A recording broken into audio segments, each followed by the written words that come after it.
the most fun I've had in a long time. So we're chasing it, and we have this on video, and I'm not throwing Jessica under the bus, but when the pig's running, have you ever seen Predator when he has that fucking thing? Jessica doesn't have any sight to her face, and she's just going, douche, douche, douche, douche, douche. And I was like, and you hear me in the video say, you gotta fucking aim, Jessica. Donald Trump here. We ran right over Nikki Haley. Sleepy Joe, wakey, wakey. We're coming for you next. But I'm here to endorse the Shoot to Hunt podcast. It's the best. Just ask the people, look at the people, the beautiful peoples. Give it up for Jake, the bearded giant, and Ryan, the elk slayer. We're here in Florida. We traveled all the way down to meet the wonderful people at Stocky Stock. We had a podcast back in Vegas at the SHOT Show. Some asshole put in a bad SD card. It wasn't me, but it was probably me. Most importantly, we're like on the tip of Florida. Florida's long. Yeah. So we're not on the shaft anywhere. We're at the fucking tip. So I had a guy in the military with me, and he said he's from Florida, and I go, where at? And he goes, the peninsula. It's like the dick root, and then the penis. Yeah, I'm in the dick root part. Oh, this is as close as you can get to the Bahamas. There you go. It's 53 miles offshore. Nice. So 53 miles. Yeah. And how far to the Everglades you were talking about the other day? Oh, they're 20 miles west. Then you're in the middle of them. Is that where you whack all the iguanas, Southwest. or is it your house? No, the iguanas, they'll be walking out on your car. I mean, they're all over. Well, we appreciate the invite. We came down and did some freaking awesome pig hunting on Saturday. Awesome fishing yesterday. Jake. Should we go over some highlights? I mean, yeah. We'll go through that. Jake, awesome fishing. And today we're doing on Monday. It was Monday. We did those two. And then we're here today to check out the stocks. The first one is actually going to get molded today. We'll actually put up with the grip on it, and we'll talk about that. But to go back to the pig hunting, it was very exciting. I'll let Jake take his side. Everybody else, you tell the story better than I do. Just make sure you include how I was a hero and I saved everybody. You got charged by a pig. That's right. I think the way we'll do this is we'll let you do the story, and I'm going to throw my 10 cents in because I want to see your view, but actually, then I'll say what actually fucking happened. So I had a real easy shot on the pig, but somebody had put that fucking gun on safe. Safety. Yeah, I don't do a lot of AR like on safe shit. You just, I guess muzzle control and all that kind of shit. But, anyways, the pig standing broadside right from me, I could have dropped him right there with a couple easy shots or one shot, whatever. And it was on safe. So then the pig started running. So we ran all the way around this other side and, had a good broadside shot on the pig, put a good shot, but it wasn't enough to drop him in his steps there. So the dog's going crazy. He goes down in some bushes, turns around. He's staring right at us, like laying on the ground. So I had another shot. He told me to shoot him in the face. So I busted his whole bottom jaw up on that one. But then he started getting crazy. So in that, he has to make sure his dog's attacking it constantly. His name's Pete. Awesome hog dog. Back Pete.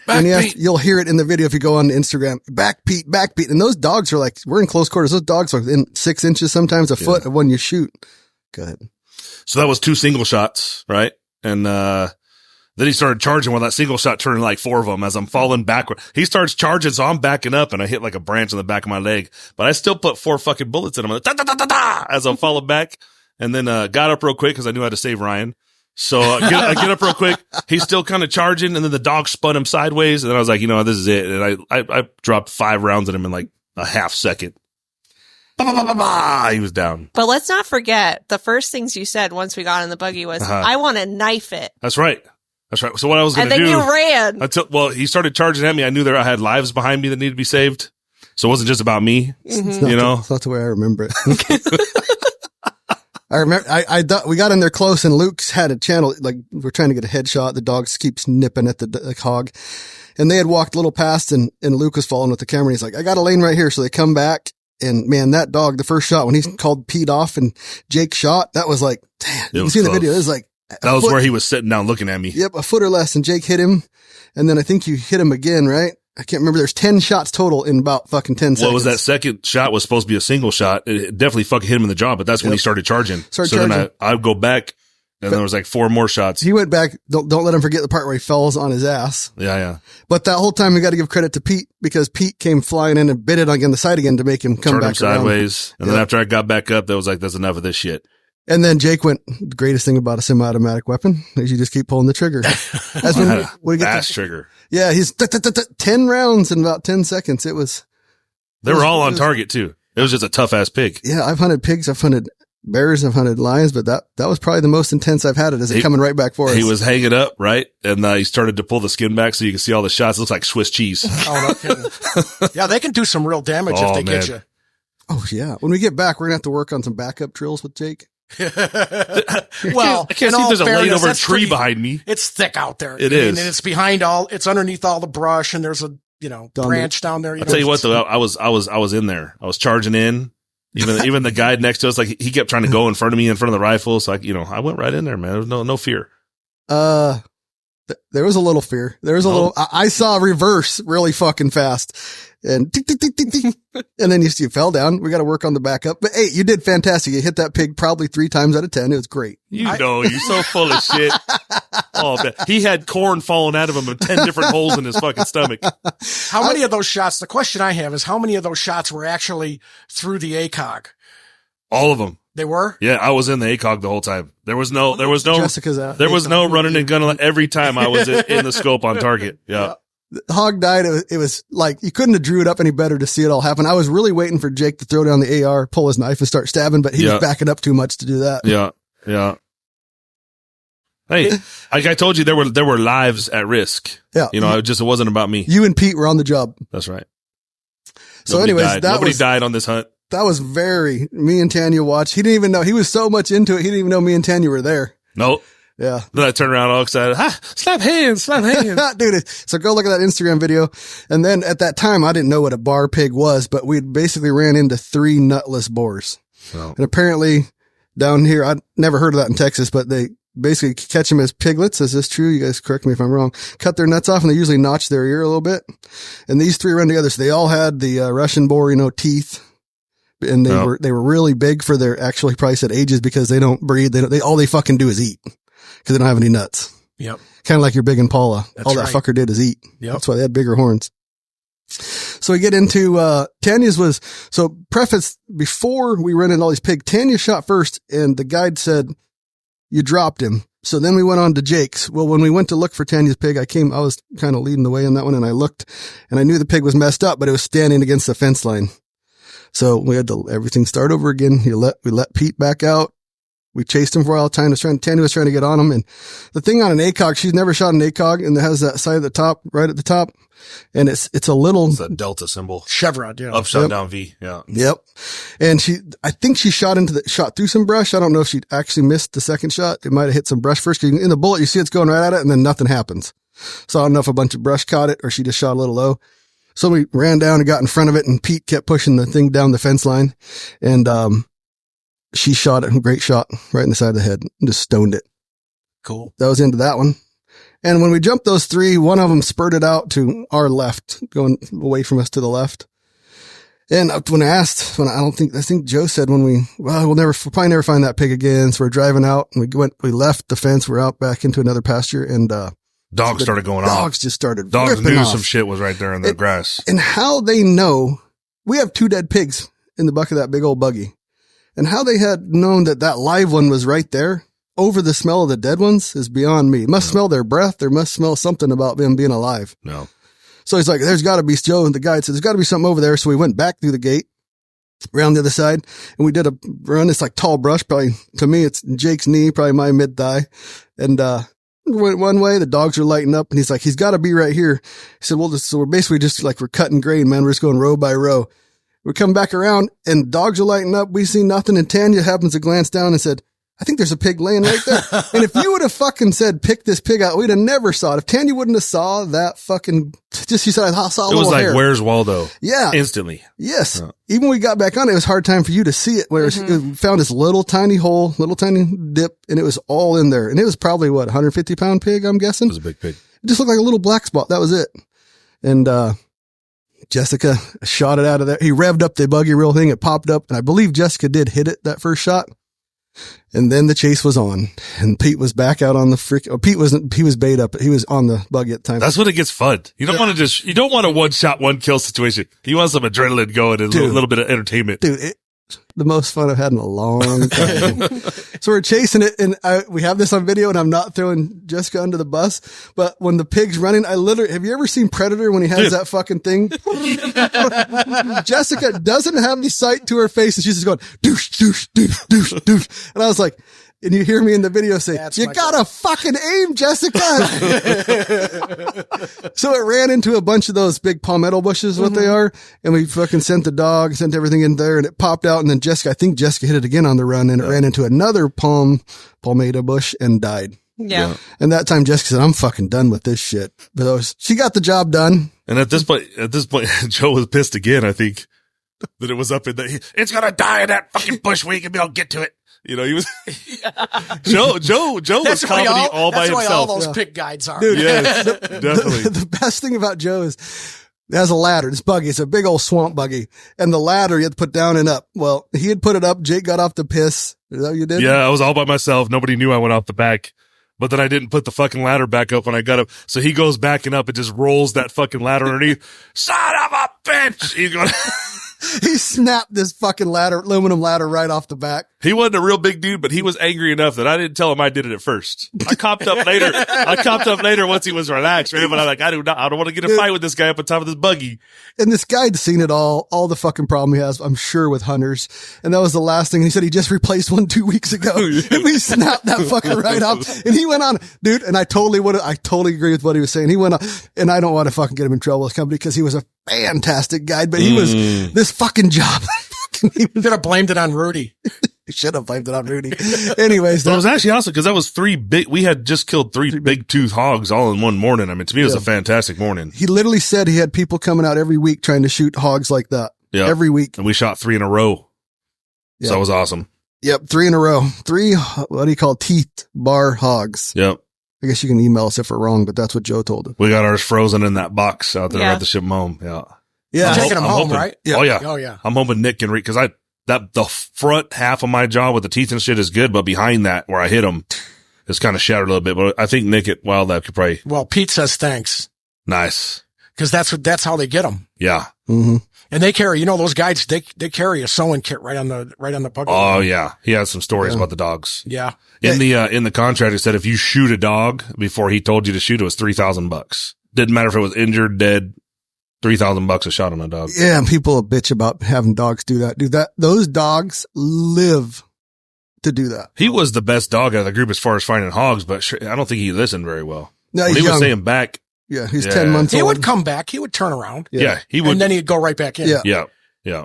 Those dogs are freaking fantastic. And you couldn't do that without dogs. No. There's no fucking way. Yeah. No, because Pete later on, we went back, we ate lunch, and we waffled on whether we were going to go back out, but I wanted Jessica and Rudi to get another one or get one. So we went back out, and Pete did a big loop. Pete the dog did a big loop, found a great big boar hog, and we could never get it corralled up enough to shoot it. He ran himself so hard he could barely move. Yeah. Yep. That was exciting. He gave it all. Yeah, they live for that. But then we jumped a whole pack of pigs in one spot against that. In a spot you wouldn't think. Yeah. Like it was in the wide open. up against the water. But man, the way you see them now bury themselves in that grass. Yep. It's almost like they can hide anywhere, but. Yeah, I don't know shit about pigs. Jumped a whole, then that was Rudi's shot. I got the interview on my phone right after he did that kill. Like, how fast was he moving, Rudi? He gives it a knot. He gives the speed in knots because he's a boat guy. Yep. And then I asked him what his mill lead was. He said a foot. But But dude, he headshot that freaking pig on a good run. Yep. It was nice. And then one shot, one kill. Just dropped him. And there's 2 more on the run. We let Moose out, the other dog. And that fucking dog ran that pig down and grabbed it by the fucking ear and turned it back around. Yep. And then Jessica shot it. Jessica McShaney shot it. Yep. And she was just that chevron, she was putting the pig in between the bottom of the V's like this. So she kept going over the back. She didn't know the tip was supposed to be on the animal. So by the time she figured that out, she dusted him. Yeah. It's fantastic. Yeah. That was a good way to end it. Right on. We were talking about next year, Genesis Arms makes a Gen 12 shotgun. It's a semi-auto 12-gauge shotgun. This is supposedly the fastest shotgun in the world, according to Grand Thumb has a badass YouTube video on it. But Unknown can bring one like a full auto version, and that would be the perfect that would be hog killing fucking machine. Jessica could have just opened, I set fire down Ray. I had a Benelli M4 set out for you guys. Oh yeah? Yeah. They didn't take it though. Yeah. Joe said the best, everybody said you show, I don't want to use a shotgun, but he was right. That was probably the best tool for the job. It make me nervous about the dog. So the dog being so close, like you're talking about, dude, with the shotgun, if that spread is 24 inches and you're aiming at one spot, there's a big potential. I think you hit the dog. Like where we were with Jessica, your wife's Jessica was, close enough. That spread's only gonna be like 6 inches. Yeah. But it just gives you a little room for error, man. Just for whack. But we've been, it was mentioned to me that they're actually trying to develop a 12 gauge shell that has a delayed release. So it would spit out a wad, and however many feet later, like a firework that has a triple firework, however many feet later, it would then open up into its spread. So it'd be like a more of a aerodynamic projectile to get to a certain point with accuracy, and then it would unload. Like John Wick. With all the pellets. Yes. That's the same gun. Yeah, same gun. Oh, it is? So That's that shotgun. So we actually, we painted those guns and we do all the laser engraving, all that for in that scene where he's breathing the dragon fire out of the shotgun. Oh, no That kidding. is the Gen 12. Yeah. Maybe a hog massacre and fucking. Those are sold through Terran Tactical. Yeah. That's a nice package. They'll put an EO Tech up on top. Mm-hmm. It's all jazzed. I think they're about $5,000 with all jazzed up. Yep. And then pretty much that was a wrap on that. And then we went fishing yesterday. This is Jake's first time fishing. Deep sea fishing for sure. Well, first time catching a fish, first time deep sea fishing. Yeah. My second time, and the first time for me and Tanya didn't go well. So we were nervous because I puked my guts out. Tanya didn't go because she was so nervous, which I totally agree, because she was in the fetal position on the last deep sea fishing trip. What I didn't understand is when we went for the rock bass and the lingcod is basically you're fishing by yourself all the time. Everybody's around this big boat. It's like an open bow boat, and everybody's got a pull and everybody's rolling in. There's 5-6 lines in this fishing we did yesterday, but usually it's like one at a time, which was different, which is fine. Well, cause you got a bunch of different fishermen doing their own thing kind of rather than those guys kind of taking care of us. Yep. Obviously that was nice. Well, those fish you were looking for can go anywhere. Yeah. I mean, yeah, we're fishing for sailfish. We caught, what were they called that you caught? Bonitas. I caught a bonita, Jess caught a bonita, and somebody else did because there was 3 of them. I caught 2 bonitas. Those are my 2, and then Jess caught one. I caught a wahoo, which I've never heard of that. Which we're going to eat for lunch today. Yes. it's like a barracuda. Yeah. That's what they said. It's the fastest fish in the ocean, which I didn't. It was pretty badass. Grabbing a hold of them. Yeah, they were fighting. Mine was like 30 pounds. It felt like 800 pounds. Yeah, right. Yeah. So he said they don't catch a lot of them, but it was cool to have them because they're cool looking. They got little marks on them. They look like a little terrorist of the sea. And then Luke caught a sailfish. No, Jessica shot it. Who caught the? Jessica caught the first sailfish. Jessica Brown. How was that reeling it in and everything? Tough. Yeah? Yeah. It hurt. Arms were sore today? No. No, you good? No. My fingers were hurting because I was holding on for dear life. So you handle business though. I didn't have the pole in between my legs like all you guys. I had that jammed into me, holding it on. I thought a sailfish was a baby swordfish, but apparently that's not the case. I don't know shit about fish, but Rudi lined us out. And then who rolled in Luke rolled in the actual sailfish we kept to eat. Yep. Rudi said mine was bigger though. Was it? Yeah. Mm-hmm. Yeah, probably was. You see the look on Luke's face. He's over there doing push-ups. And those fish look prehistoric almost, so they're big ass fucking, they look like a swordfish, the sailfish. Yeah. They look like little terrorists too, but they don't have any teeth. He said that's crushers. What everybody comes here for is those fish. Sailfish? Sailfish, yeah. There's tournaments where people come from all over the world and $1 million prizes and stuff. The most impressive part was the kite fishing. I'd never seen anything like that in my life. And the way those guys, the way Rudi worked together with, was it Steve? Eddie. They didn't say a word. Yeah, No. They were just like machines. So you had 2 kites that went off the left and the left and the right of back of the boat. And then within each one, you could have 3 poles. You had the poles over here and the lines ran up through the leader on the kite and then just dangle the fish just in the top, a live fish just on the top of the water. That was impressive. Yep. That was how we catch a sailfish. Yeah, nobody puked. We did have behind the ear patches, pharmaceutical grade patches for behind the ear for nausea. And I could literally, like I'm telling you, last time I was on the boat, I puked and fished. But this time I could feel like I wanted to, but it was like suppressed. It's very interesting feeling. Yeah. I started medicating the night before. I made sure I was juiced up pretty good. I don't know how Jake isn't dead or in a coma. Yeah, I took a lot. Took standard Dramamines, the drowsy ones, 2 of those the night before. She snuck the patch on me in the middle of the night. And then, in the morning, 2 non-drowsy Dramamines, 2 ginger pills, and then the patch back on. And I was golden. It was good. Yep. Oh, that's the formula, huh? I'll have to try that. Yeah, that was it. And I get sick very easily. And I had to keep my eye on the horizon. If I took my eyes and I wasn't busy doing something off the horizon, like if you just look down, you'd feel it. Enhance your shooting experience with Stocky Stocks. Are you tired of struggling with mediocre rifle stocks that hinder your performance? Imagine having a high-quality rifle stock that not only enhances your accuracy, but also provides superior strength and a lightweight build.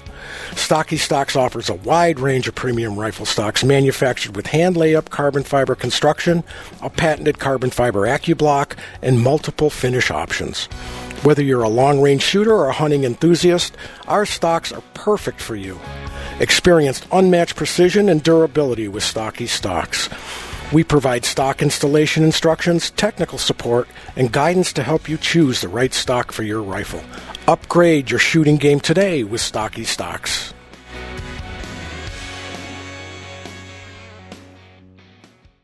But that flat line out there kept it. What was funny to me is when we would get up, we looked like fucking drunken sailors. Rudi and Eddie looked like they just lived on that fucking thing. Yeah. They just went with it and get your sea legs, I guess. And that was about a wrap for that. We ate some raw wahoo when they were cutting it up. We all loved it, but Jessica Brown spit that shit right back out. She gave it a go. Give it right to the cats. Yeah. Oh, I'd never seen all those little fish, and a few the sharks, the Chinook. If it had some soy sauce, you'd have been good. Yeah. Or some Yazoo or whatever they're calling that. Yeah. Ponzu. That's what he said. Yeah. We're cutting it up and those fucking pelicans, I've never seen that. The pelicans knew what we were doing. They were waiting for us and they were just a foot away from us watching Rudi cut up the fish the whole time. Then he'd throw the guts and shit and all those Chinook and a few fucking sharks would just fucking swarm it and it'd be gone in seconds. Some big sharks down there. Yes. And now, that was Monday. That was Monday. Now Tuesday, we're here at Stocky's. Yep. Doing the whole site tour thing. Looking, where they produce the Rokstok. They sell a lot of awesome stocks, but the ones in front of us are probably the best ones they put out. I might be biased though. I might be biased. So we should probably introduce you, 20 minutes in. We have the man, the myth, the legend, Joe Bitts. Is that how you say your last name? Bitts? Don Bitts? Joe Bitts. Don Bitts. Sorry. We don't have to cut that. That's okay. okay. Be funnier than hell. I was thinking of Joe the whole time yesterday. Don Bitts. Yeah, it has a ring to it, right? Don Bitts. Yes. And what was her name? Jessica Brown. Bitts. You're having a hard time today, aren't you? No, I was thinking of Joe. I was thinking about that ladder. Joe and the ladder. That's the name that stuck in your head. Yeah, it's fucking his name. That was entertaining. Joe. Anyways, they are the people that started Stocky. So I guess when the podcast before, you gave us the high level background of how you got started. Can you do that again for us, Don? Yeah, sure. I guess it's been about 15 years. But I originally wanted to go actually, you know what? Now that I think about it, it was, right after 9/11. So it would have been 2001. I thought to myself, I said, there's probably some pretty good buys on elk hunts right now. So I got an elk hunt up in Alberta off the Brazos. And, I bought a pre-64 Model 70 on Gunbroker and couldn't find a stock for it. So, cause I was going to build a rifle, right?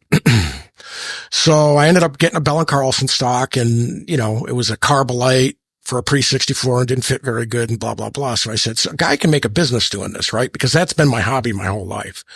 So when a couple years later, when I got back from that hunt, I, decided to buy 100 stocks, from a well-known, wood stock manufacturer. And I put them on eBay and they were gone in like 2 weeks. So there's really nobody else selling stocks online at the time. So then I went to Bell & Carlson, bought 100 of their stocks, same story. And before you knew it, I had warehouses and employees. And, was it called Stocky Stocks at that time? Oh yeah. And how did you come up with that name? Well, back then I came out of the .com business, right? From New York. And, I had gone there specifically for the .com. And I ended up doing a payment processor like an eBay type or like a PayPal type thing. And, in order for Google to get me the best search engine rankings, you put what you're doing in your title, which was stocks, right? Mm-hmm. So Stocky Stocks got stocks in my URL twice. So it was a weighted kind of thing. So that got me off the ground. I don't think you can do that anymore. I think they wised up to it, but, that got the whole thing going. I had gone to school to learn web development while I was in New York. Bear in mind, I'm a hunter my whole life, and I'm going to New York for the .com boom to get my seed money, right? Mm-hmm. And I just started buying different people's stocks until I carried everybody's stocks. And then it came to the point where we were doing as much business with a manufacturer as the manufacturer was doing themselves, or more. And so they couldn't keep me supplied anymore. So one at a time, they started dropping off. And I mean, I literally carried everybody's. I mean, I messed with everybody's. I hunted, you're talking Manners, AG, Bell & Carlson, HS Precision, probably some you haven't heard of. Mm-hmm. You go back through. Is it because you had stocks in hand is why you were selling so many? Or were you taking pre-orders? No, I wasn't. I had them all in the warehouse, and that was one reason. But, it turns out the stock companies really don't know how to sell a stock a lot of times, and they certainly didn't know then. And a guy, you're a normal guy. Oh, wow. I can put a new stock on my 700. How do I do that? So I put the instructions online, right? Mm-hmm. And they would call up and they would talk to, at that time, me or Jessica or her sister Kim, who's out there right now taking orders. What stock should I put on there? So we would walk people through the process. Well, do you want wood or do you want synthetic? Well, do you want aluminum bedded or this or that? And we would explain the features and benefits to them and just drill down until we got them the ideal stock. If you were just an odds, and still to this day, if you're just an odd stock company, you can't do that, right? Because you don't know, you can't sell the other guy's stock. You actually don't want to sell the other guy's stock. So all you can do is talk about your stock, but why should I get an aluminum bedded stock over a carbon fiber AccuBlock kind of thing? Okay. Or vice versa. Mm. So that's really what built Stockies, was the customer service and the ability, our knowledge base of everybody's stocks, until it got to the point where I really became infatuated with carbon fiber. I mean, I had been building carbon fiber rockets. I don't know if you saw them in the other room or not, for years. I mean, for 10 years at that point. Carbon fiber and rockets for much longer. So I said, look, I'm just gonna, I was farming it out to somebody, and they ended up taking a lot of my ideas and going retail. They weren't supposed to do that. They promised they wouldn't do that. And so I just started my own carbon fiber manufacturing thing back there. I bought a Haas VF4SS CNC, and I've got a picture of it in our old warehouse. It's just stuck in the back corner because I knew if I spent $100,000 on this thing, I would learn it. Right. Mm-hmm. So you just had to buy it, and then we were off to the races, and we brought some consultants in, and I didn't like what they did, but I liked this part of it, but I didn't like that part of it. And so we just, over the course of literally, it was probably a year before we really laminated a stock that I was happy with. And then I mentioned, sorry. Mm-hmm. And I mentioned to you back there that it's a matter of incremental improvements. I mean, we're still making incremental improvements. When I'm back there machining them, or I'm watching the girls lay them up or whatever, I'm going, wow, we can improve it by doing this, or we got to make a little tweak there. Because when you bought that first CNC, are you saying that you had no idea how to be a machinist or programming or mold? You had no idea at that point? I just knew I was pretty smart, and could figure it out. Okay. But let's be clear, who learned the machine? She was. There we go. Before that, what year did you produce your own first stock? 2019. Well, Jessica did it. We just figured out. What year did Jessica produce the first stock? 2019. Mm-hmm. Interesting. Yeah, she was running the machine. How long did you have the machine before you actually produced that stock? Like 6 months. Oh, not bad. Wasn't that long. What was the hardest thing about learning how to use it? What, the machine? Yes. Not breaking the $5,000 probe. Yeah, we went through a few of those. Yeah. Oof. Yeah. Yeah. Fucking went flying one day. I do really like, so that the listeners understand, I really like that you probe. You even have a setup where the stock is held probably plus or minus a thou in the same position each time, because the clamps are based around the shape of each stock, right? Mm-hmm. But then you still go through and indicate every point on the stock so the computer is absolutely sure where that stock is in space so the inlet can be correct. Well, garbage in, garbage out, right? That's right. So if we're going to make, I can go on this and you can say, Don, you got about 30 thou on the front of your floor plate. I'd prefer 20. No problem. Mm-hmm. Yeah. You know what I mean? Those are the incremental improvements. The kind of thing we're talking about. Yeah. So we're constantly tweaking that stuff. And the thing is, we get a new batch of floor plates in, or somebody calls us up with a, 40-year-old Remington that floor plate don't fit. They can send us the floor plate, and now we got another one in our repertoire. Right? Yeah.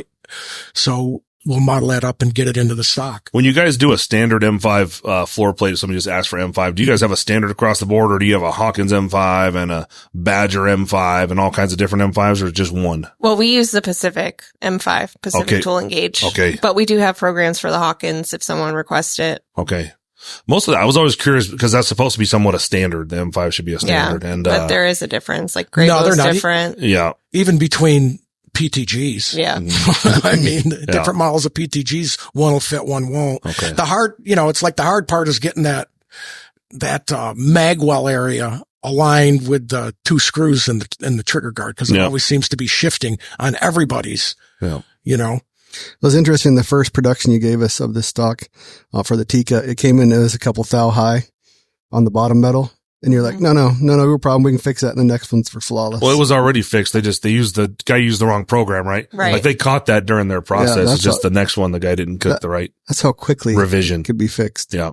Yeah. So, as far as like any gunsmiths, any gun builders, you guys, OEMs, we send you a sample, say, hey, we want to sample your stock, send you a sample. Don't be afraid to tell us, I want more barrel float. I want 5 thou around the receiver. I know once my two builders start getting after the Rokstoks and putting stuff together, they'll be very in tune with you. We love doing that because that just makes our product better and makes everybody happier. Definitely.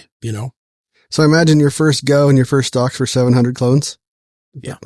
And then how you guys have, how I should ask, who don't you inlet for, and how many models of stocks do you actually have that you sell out of here? Not like the OEM stuff, but just sell from yourselves. Have you counted them? I haven't counted them. She's counting right now. She's counting in the head. She got the eyes pushing down. I know we have thousands of SKUs when, when you figure action lengths and different barrel metals and bottom metals and. Oh. So right now, like you don't do browning, but you're working on it. Mm-hmm. So the ones you don't cover isn't many. Of the popular brands. No, and we're even doing some odd brands now for the manufacturers. Interesting. Things that we wouldn't ordinarily do, but they're coming to us saying they want stock, so we're doing it. Mm-hmm. Our reputation is is finally getting out there for making stocks. We were always the people that had the knowledge if you wanted to figure out what stock you wanted, right? But, we do the top 5 manufacturers, and now we're piecing out, The top 5, so Remington, Tika, Savage, the Howas. What's the 5th? Ruger. I forgot about them. And Winchester. Oh, and Winchester. Yeah, we got Winchesters just going down now. So you saw us doing the Model 7 today. Yep. Very good fit. Browning on the horizon again? Yeah, we'll do Browning. It's other things have come in. We have to take care of, somebody comes in and wants 500 stocks. We're going to take care of that. Yeah, it all stops. You know what I mean? The R&D part stops for a minute and then, yeah, until we get that one done, because we'll get metal from them. They can send us, you can send all the drawings you want. The drawings are never 100%. I haven't seen one that is. Mm-hmm. I'll just say what's on the list for the year. You got it. We got Kimber, all the Rugers. So 77 Tang, Mark II, American. We were talking about doing a CZ, so that might be popular. And then the Browning X-Bolt, obviously, and the Winchester 70. Did that change from the X-Bolt to X-Bolt 2 is exactly the same bottom metal? I don't know. That's interesting. I didn't think about that till right now. We haven't gotten that far into it. The problem is the old damn thing falls out. It's all hollow. Yeah. I know. And you've got like this much stock along the side here. Yeah. And then they want to put a 300 Ultra Mag in it, So you got to beef it up pretty strong along the sides there, but you still got to have room to get the receiver in. Yeah. Like origin story, I like Jake because I met him when he was in this one little fucking garage, like the small side of the garage. How many times have you moved and what's the square footage you've changed? Well, Stocky started out in my family room for something to do, as I mentioned. And then I moved into, I think it was 1,400 square feet. Mm-hmm. And then we moved in the same building just down to 3,500 square feet. Mm-hmm. And then we moved up in this neck of the woods, Riviera Beach area, which is where all the manufacturing and all the boats are made up here and all of that, as you may have noticed. We went into 5,400 square feet. And I mean, we did pretty good in that 5,400 square feet. We were doing at one point, 100, 150 stocks a day. That we're a very efficient operation, as you may have noticed. Yes.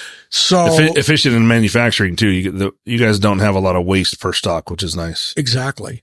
And, so now we moved into 15,000 feet.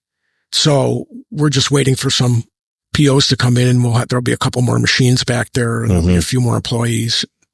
So it seems like you can scale up on employees quickly. yeah, Yep. that's the nice thing. I mean, I went to the University of Wyoming. I'd love to go back out there, but I've had, literally Governor Gordon's been in here, recruiting us as part of his overall, they run around and try to recruit gun companies. And, I considered it very strongly because I'd really love to go there, but the problem is employees.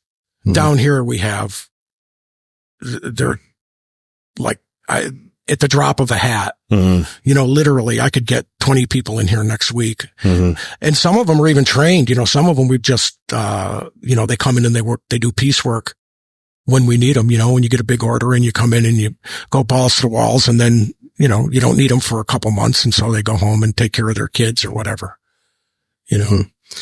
Like from our side of it, especially the rock slide part of it, is you saw Stocky Stocks, but in my mind, and this is, I think, a lot of buddies' mind, your price cannot mean that much quality.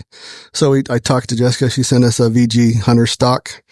I got that and I was looking at it, and they gave it to Forum, and I said, what do you think? And he goes, that's where I got my first asshole charge. Oh, yes. Yeah. We fixed that now out there. They're sitting out there. Yeah. And then these don't feel the same. Yeah. Right. It's, you guys do a little sanding after the fact. And, I just remember the first one, it was so shiny and smooth, and you grabbed it cause you're a hunter and you think, what, am I going to drop that thing in the woods kind of thing? But, that was my first asshole charge. I said it was too smooth.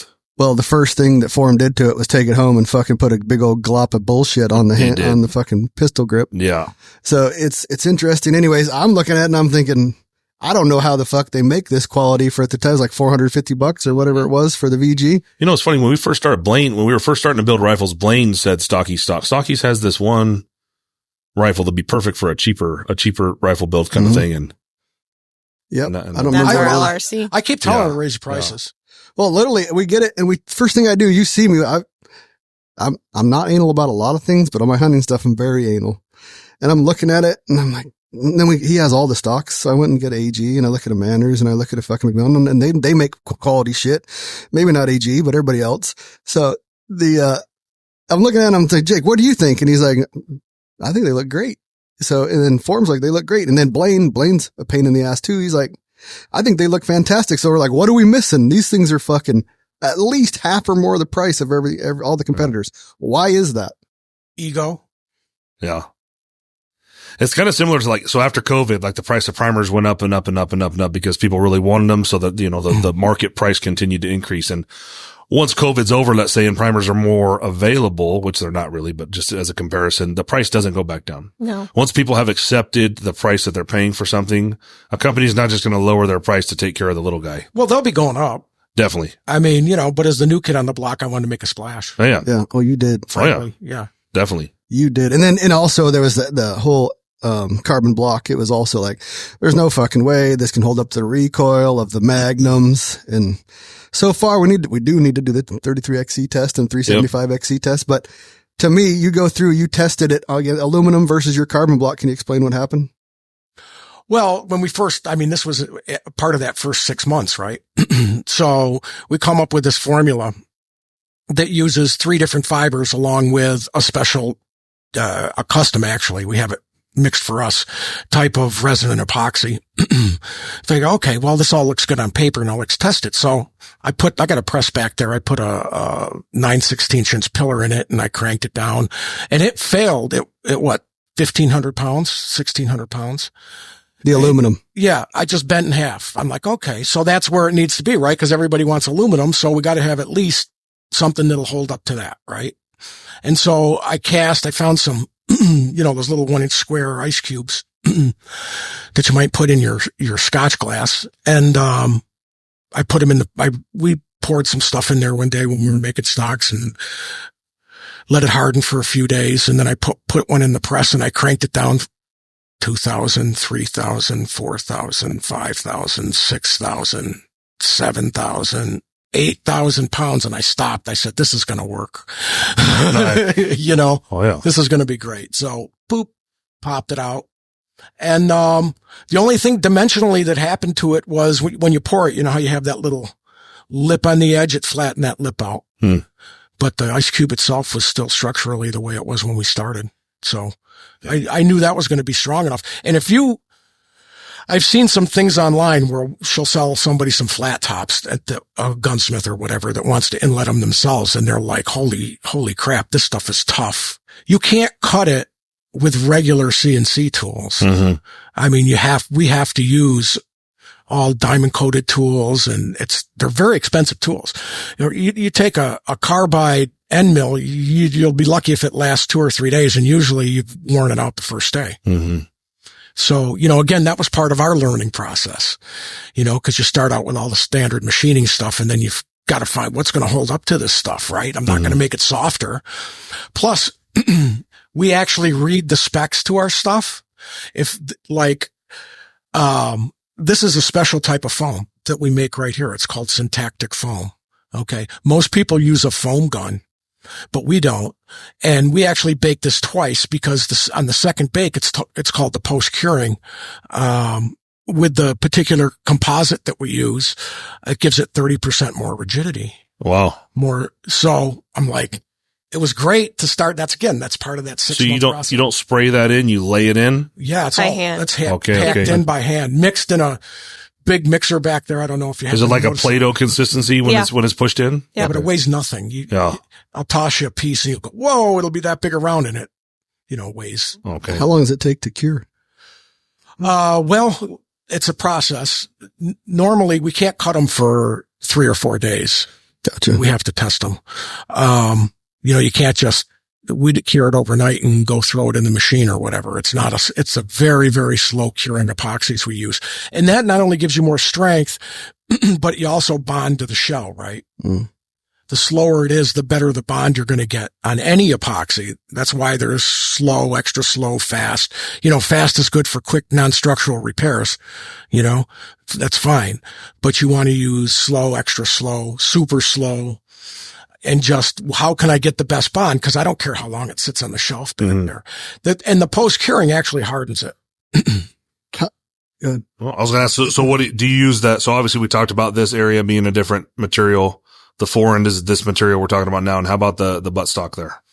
Well, we have 2 different foams we're using now. We did just use blow foam, just can foam because it was very lightweight and it's closed cell foam. So it keeps the water out. I remember I got a Winchester, an SX1 shotgun, and I would go out here duck hunting with it and the butt would sit in the water. And when I got home, it's full of water. You know what I mean? So we can't have that. We've got to have something that seals it off in there. So that's what we used. And then, the complaint we were getting is it didn't deaden the sound enough. Okay. So now we have, what we're calling it pour foam, but it's a hand mix foam. Everything we do is hand mix. Pour foam. Yeah. And it's a pour expanding foam and it adds about an ounce to a stock, but you can see the samples over there. So you pouring that in with the stock in this position basically, and then it expands and fills up to the end and then chop it off? Exactly. Okay. Yep. And then it's all over the floor, all over your hands, get stuck on your shoes. I bet. So the carbon block, is that proprietary and patented? Yeah. Well, it depends on the one you're talking about. The Howa is patented and the 700 is patented, but, I mean, in order to do that's another process. Again, if you look at I don't want to say anybody else's stock, but if you look at a lot of other stocks, what they do is they'll just cut a square behind the recoil lug and they'll put a piece of aluminum in there. Now, bear in mind, they're just pumping foam. It's homogeneous. Okay. It's just one foam in the whole stock. And that, boy, wouldn't that be great for production? You can just pump one foam in it. Hey, I'm done. I got, you know, done. Yep. But that's not how we roll. So once we get the syntactic foam in there and that's cured, then we go in and machine it out depending on the receiver where the stress parts are. Now, where would it stress? It's going to stress back here. It's going to obviously behind the recoil lug, duh. And then it's going to stress, you want something non-compressible and something for the stress back here. So we machine out 2 to 3 different areas. Sometimes we do, I say 2 to 3 because we always do this one. And then sometimes we do all of this as one. And then you just turn right around once it's cured and cut it out. Okay. And that's how we get our AccuBlock in there. So if you see it's very hard, you can crank it down to 65 inch-pounds. You don't need to. Aluminum's slippery. Okay. So everybody says, oh, crank it down to 65 inch-pounds in aluminum. But this actually has a little more surface tension on it with the steel. So it's not going to move at 45. But I can do my 65 and Loctite that shit. If you want to do 65 and Loctite. I feel better about it. Yeah. You can go ahead and do. I do it over here when I test them. I get 65. Yeah. Well, so. Jessica, besides everything, what's your day-to-day look like? I get in, I do my rounds, help Kim on the phones, pack orders, answer your text messages. She's a giant killer. So, yeah. Yep. Can you expand upon that? Yeah. She's been knocking down some of the big accounts here. Oh, I was like, what's talking about? I thought we were David and Goliath. So that brings us to how we came to be, I like to say, teammates. Jake had reached out to people. I'd reached out to people. We wanted a Tika. Basically, we wanted a Gunworks climber, but in a Tika. And Aaron came back and said it'd be like $200K and the lead times would be retarded. We asked McMillan, I believe, and they said not only would it be expensive, the lead times would even be worse. And I'm not knocking Manners. Did you talk to Manners? I did not. Because I already knew that they never hit their times. They make good stocks, but they never fucking hit their times. It's always double that. So on a whim, me and Jake's dumbass, more my dumbass than Jake, is saying, well, fuck, we could just make our own stock. If nobody wants to make Ryan's like, we got some money. Let's just do it. And of course on his end, I would be in your situation, Don. Well, I would have bought the CS, put it in the corner. Of course we have about, what do you think? Salmon River has 8 CNCs in there. We have a CNC shop in house already that makes all the parts and whatnot, owned by Salmon River Solutions. So I could buy my own machine, but then I had some trainers on site, right? Like it wouldn't be nearly as bad as with you. But yeah, it would have been buy a machine, put it in the corner. And of course, like you said before, that wouldn't have been nearly enough money to get the job done anyway. There's a lot of learning curves and things you guys have been learning since 2019 and so on. And, yeah. So I said, it would have been a hard lesson learned. Yep. And nobody's really going to want to help you with that, right? Because everybody would be a competitor at that point that would want to help you. We started talking about how we can snipe some guys from some different places that might have some experience, and we were making a plan. Jessica said she'd come over. That's what she said. There you go. On the low. On the low. Well, we're standing in Shoot the Hunt, and we're sitting there at the podcast table where we do all of our brainstorming for the most part. And I was like, well, I'll just ask Stockies what they offer. So I reached out to Jessica and was blown away at not only the price, but the lead times. I was like, you know me, dude, and I'm glass half full most of the time, but on this shit, until I saw those grips, everything. You don't trust nobody. You don't trust nothing. And I said, I'll ask her. She was telling me, I was like, this is too good to be true. The price point, the molds, the lead time. This can't be true. We all said the same thing after like that first meeting. I don't know, the first time I was on like a meeting with you, right? To get all the numbers and the details. And cause these guys, him and Form like to talk about shit, but I want to hear like the numbers and how it's going to get done and how we're going to make money and that kind of stuff. And after I talked to you, I was like, damn, I said, I hope all that's true because that sounds freaking fantastic. I feel like I hit my lead times that I quoted. Oh no, everything is going well. It was your problem is not our problem. We drug ass for a couple weeks here on the fucking text string and whatnot. And I'm actually really glad that we waited because it looks phenomenal. It's really going to make that much of a difference in the final product for years to come. And I think it's well worth the investment. Absolutely. The best story though is we were blowing up Jessica's phone trying to get all these questions answered. And we thought she was mad one day. So I said, I'll just call her. Shit. I'll just call her. So I called her up and I said, we all good? There are no problems. She's like, no, there's no problems. So I was like, oh, me and Jake were talking about you're probably angry with. She's like, well, I'm going to tell Jake that we're going to cut off for a while. We have other shit to do. It was because it was like the third or the fourth print, right? And I know inside my own head, like if I was in your show, you know, I would say, well, these motherfuckers are dragging ass too long. I don't have time for this shit. we're just going to put this on hold for a while, right? Like that kind of thing. And then you sent a text like saying that. And I was on the couch at home, probably with a pudding pie, And, I was like, oh, fuck. I didn't even know what to say. So I just said, how long? And then I started to write this text that ended up being like this fucking long, saying, I'm so sorry about how pain in the asses we've been and all this shit. And we can do it right. And, you know, cause the whole time, even like saying, you know, sling studs and QD cups and paint and anything that could make it easier on you guys, basically. Literally everything about making a stock is a pain in the ass. Yes. Learning curve. Yes. Literally everything. Right to drilling it, right? Because if you get the stock, oh, this is beautiful. Man, I want 100 of those. Go ahead and put a swivel stud back here. Yeah. You put that toe off center, you just ruined the stock. Yeah. Mm-hmm. And that's the last thing you do to it, basically. Yeah. Right? Yeah. So, yeah, it's an incredible learning curve. If someone told me what I was going to have to go through, well, I probably would have done it anyway because I was pretty pissed at the time. But you know what I mean? I ordinarily you wouldn't want to do that if you didn't have to. No. Yeah. The best part is I said, okay, but I'm going to tell Form because I know I've seen him react I knew Jake would put a little more thought into it. It was a group text. It was a group text. So I was like, I'm going to tell Form this is a joke because I know what he's going to say. And I knew you'd be more fucking thought process, diplomatic. It was. But I said, Jess, you can let it go as long as you want, but you might hear some things you don't want to hear. I was about to hit send and then it come in and she's like, just kidding, bitches. I'm like, ah. And then, Guys. That was not funny. It was a little funny. It was freaking hilarious. And then fast forward from that to today, the Rokstok, we had a pre-order. We said they'd all ship within 90 days of when they paid. And we'll be really close. We are going to be really close. And now we have all the molds pretty much that we need sitting on that table. Yep. So you guys are going to start cranking them out when? Today. It's today. That's right. We're going to see the first one with texture. It's the 5th of March. Yeah. So that's the day they started the production mold. Yep. We do have a lot of people asking what other, I don't want to get too crazy with it because we want to have that inlet podcast and whatnot, but what other guaranteed, like I can add them to the website kind of thing, what other inlets can we offer today with the Tika and the 700 molds that we have? Jess, could you take notes on that? You could do Howa. Howa. Howa goes into the Tika. Does Howa have different lengths of actions or it's like a Tika with one length? No, it's long and short. Howa has a long and a short. Yeah, we wrote those for Howa. Yeah. Okay, perfect. Probably Savage too. Either one, it might. Howa long and short. Depends. Yeah, Savage. we can probably get Savage in there. Yeah. What about Savage? Do they have a long and a short? Yeah. Yeah. Okay. Fucking none of those are easy, huh? Model That's 70 too won't many. fit. Got to do a separate stock for Model 70. Separate mold for a Model 70? Yep.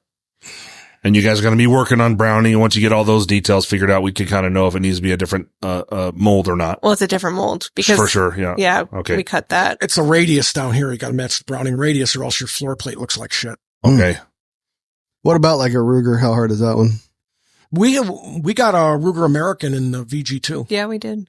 You know, talking about, you were just talking about the Savage as far as using basically the factory bottom metal and mag. Mm-hmm. So we have our line of unknown munitions, bottom metals and mag. So I like to look at things maybe a little different where if the action inlet was on point, we could space out a M5 bottom metal and mag to match up so people didn't have to use only the factory options. Yeah. They can, as soon as you go to an M5, you have a lot of options. Right. for bottom metal. Absolutely. Yeah. And that would probably solve the Savage and the, cause and the Browning issue because there's a lot of bottom metal for both of those. Yeah, exactly. And that's kind of what people know. Yeah, I have a stock for you, but you're going to have to swap out to a better bottom metal and mag with that universal M5 footprint. I think that makes sense. Yeah.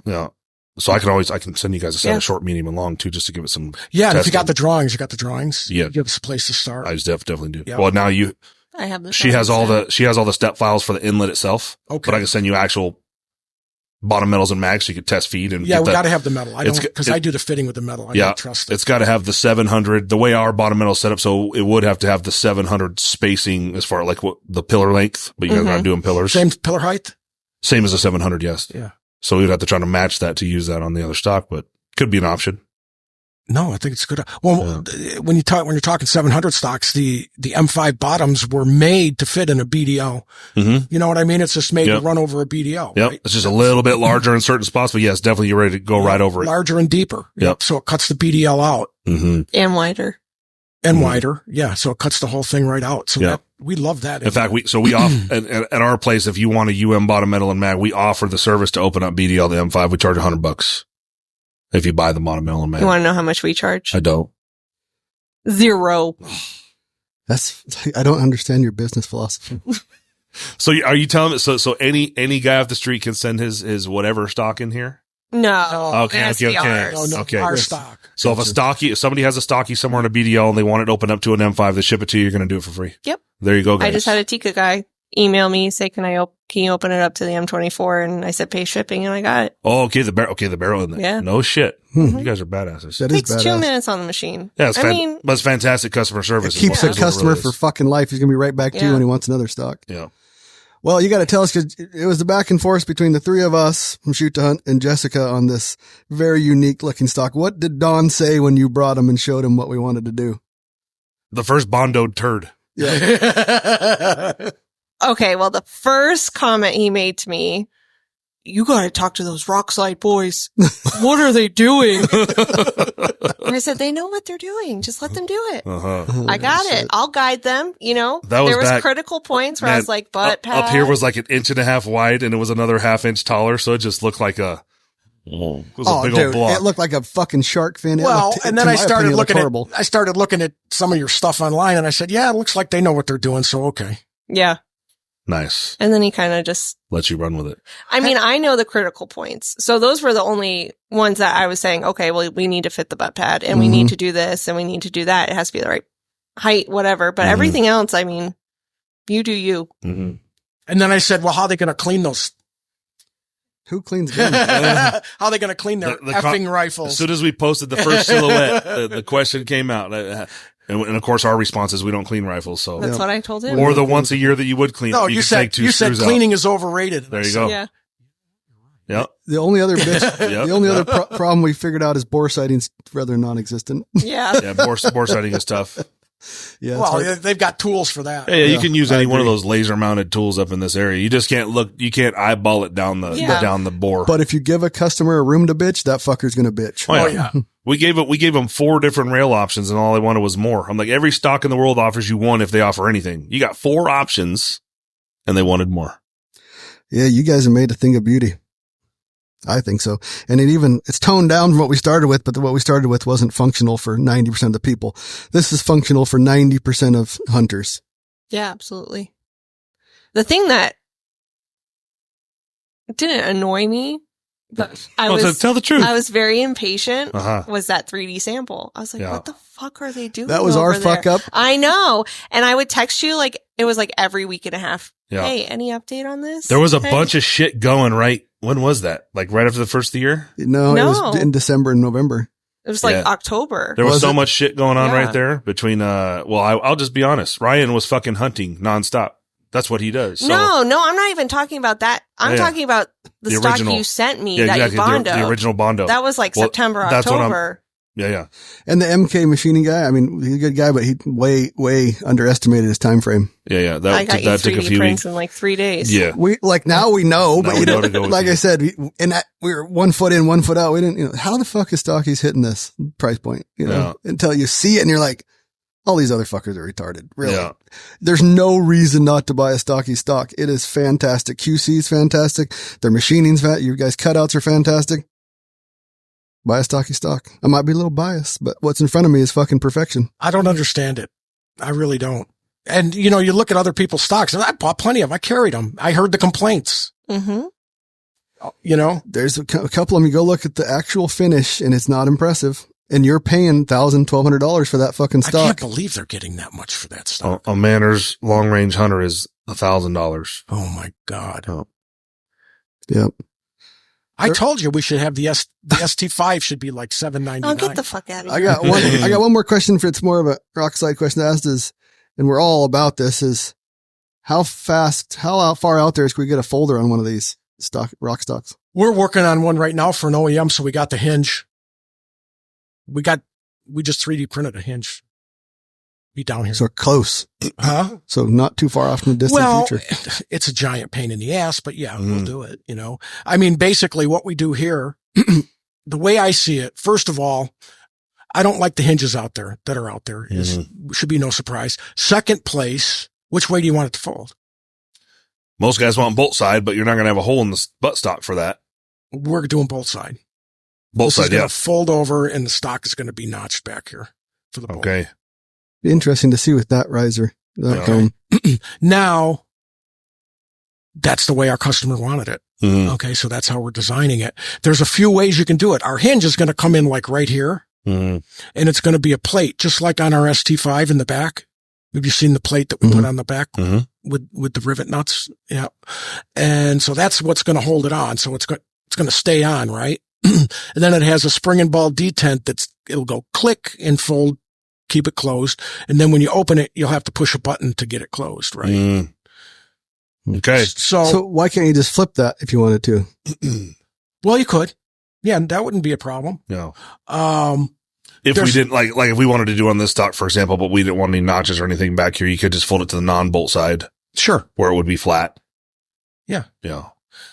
I mean, listen, brainstorm, because I would like to find a way that you could do it on the bolt side without putting that notch in there. I mean, Yeah. we could injection mold a cheek piece, right? That just went over the top of it, you know? So if you come up with something, yeah. Those damn bolt handles and knobs could be I so know. far out there. That's a Oh, I know, especially task. on the kind of, like on the tactical stuff. Yeah. Yeah. You wouldn't want to. The only thing I would say is you can make the hinge come off extra wide to keep the butt further away from the bolt. But that wouldn't solve anything, right? Yeah, Then you exactly. because the whole purpose is to get a skinnier stock, right? The way you can do it on a chassis is because you have openings in that skeletal form, you know, in the Exactly. back, and going to the bolt side makes sense. But yeah, the stock is going to be tough. Be Yep. difficult. Yep. But I can't figure out a way. Well, an inexpensive way. I mean, you could, and then you got a choice because you're going to lay up two stocks, right? You're going to basically have two stocks here. Mm-hmm. Okay. Yeah. So it's going to be more expensive, obviously, Yep. to do it that way. Now you could injection mold this part back here. Yeah. And you could do anything you wanted to, but now you got a half plastic stock, Mm. which isn't the end of the world. I haven't showed you my carbon fiber injection molds yet. Technically, you could have one mold, right, with the two different areas just spread apart a bit so that you're only kind of working it the same way one time. Where are you going to put the bladder? Well, it'd have a dual bladder, Yeah. one coming in from each side. That's what you'd have to do. Yeah. But again, it's still one mold and one Or process. the other thing you could do is make this and just cut it in half. Yes. And then, Give yourself some room there. yeah. And then this stuff is tough and it holds a thread. So, we could cut it in half. We could fill it maybe, half inch with our pre-inlet material Mm-hmm. and then put, bolt everything on from there. So Yeah. that's something that we thought of too. Yeah. But then you've got again, those are all extra production steps, right? hmm Yep. And then I'm from the side I went the chassis route for a few years.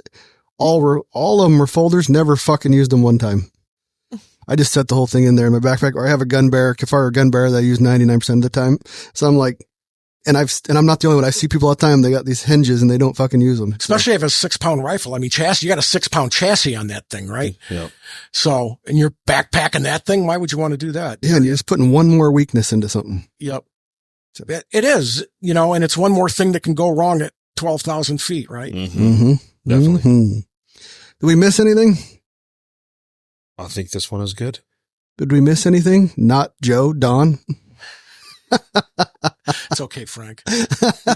Pete. I've been called worse. I was in my head. I'm thinking about that ladder right before that. And I always fuck up your last name. So I had like two things in my brain. So I went for your last name instead of your first. It's bits and pieces, just like, they, in high school, I used to have somebody would say, bitch. So that's how I learned to fight. And that's why he's hoe and Yeah. I'm bitch. Yeah. Okay. Because I can't call him a bitch. Okay. Ah, It's got that trauma. fucking I got you. sensitive, repressed memories. Yeah. PTSD. So basically all men are Yes, hoes. all men are hoes. There you go. Yeah. Now it's making sense. HOE. Yeah. Yeah. All right. All right. Well, thanks for listening. Thank you. Bye.